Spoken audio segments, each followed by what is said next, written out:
The Preacher in Prayer by Ian Bounds. Chapter 2. Above all, he excelled in prayer.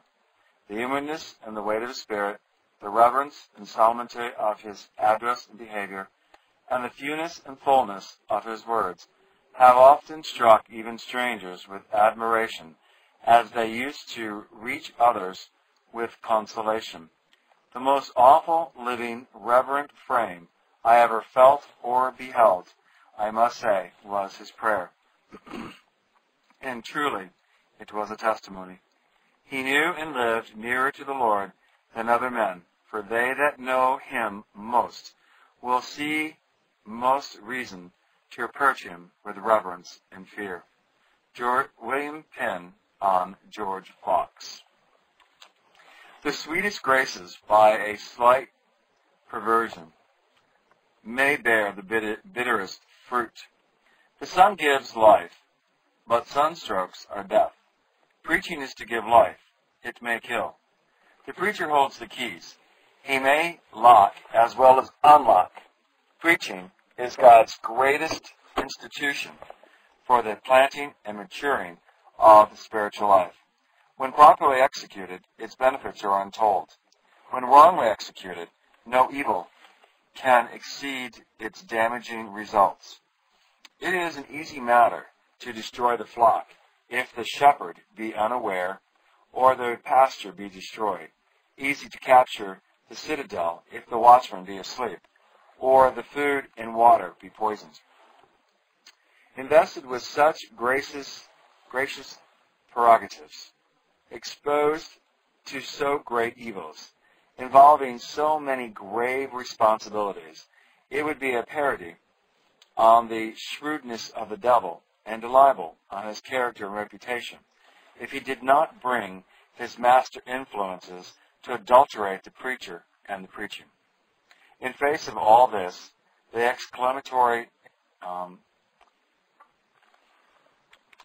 interrogatory Paul, quote, "Who is sufficient for these things," unquote, is never out of order. Paul says, quote, "Our sufficiency is of God, who also hath made us able ministers of the New Testament, not of the letter, but of the Spirit. For the letter killeth, but the Spirit giveth life," unquote. The true ministry is God-touched, God-enabled, and God-made. The Spirit of God is on the preacher in anointing power. The fruit of the Spirit is in his heart. The Spirit of God has visualized the man and the Word. His preaching gives life as the spring gives life. Gives life as the resurrection gives life. Gives ardent life as the summer gives ardent life. Gives fruitful life as the autumn gives fruitful life.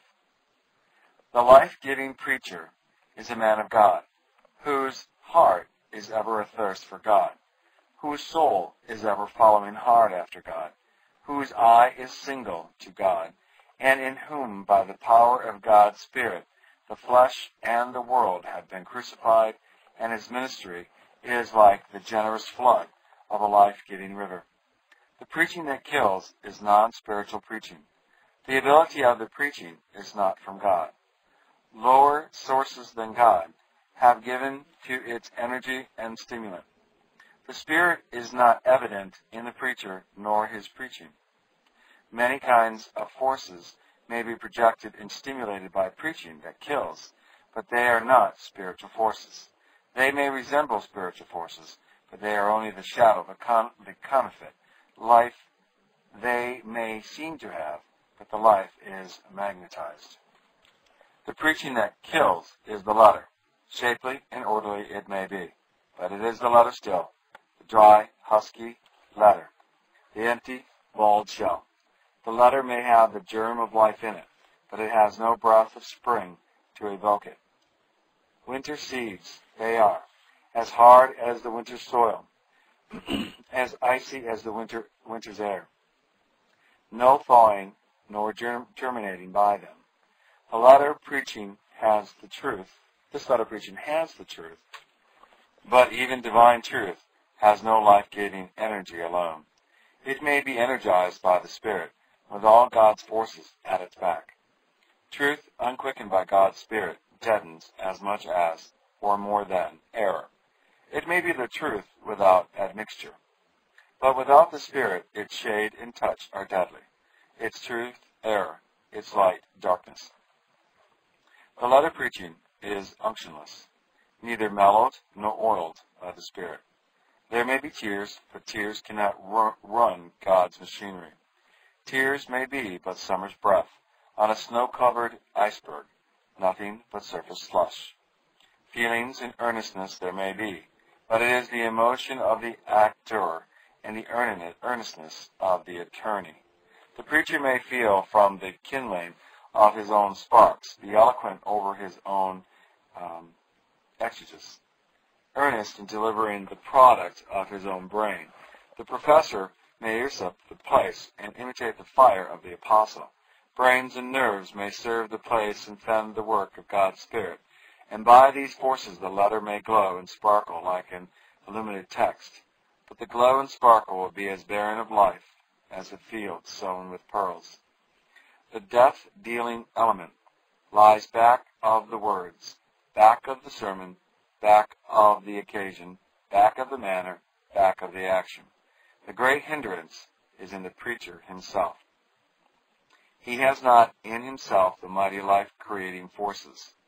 There may be no discount on his orthodox, honesty, cleanliness, or earnestness, but somehow the man, the inner man, in its secret place, has never broken down and surrendered to God. His inner life is not a great highway for the transmission of God's message, God's power. Somehow self, and not God, rules in the Holy of Holies. Somewhere, all unconscious to himself, some spiritual non-conductor has touched his inner being, and the divine current has been arrested. His inner being has never felt its thorough spiritual bankruptcy, its utter powerlessness. He has never learned to cry out with an ineffable cry of despair, self-despair, and self-helplessness, till God's power and God's fire comes in and fills, purifies, empowers. Self-esteem, self-ability, in some pernicious shape, has defamed and violated the temple which should be held sacred for God. Life-giving preaching costs the preacher much. Death to self, crucifixion to the world, the travail of his own soul. Crucified preaching only can give life. Crucified preaching can come only from a crucified man.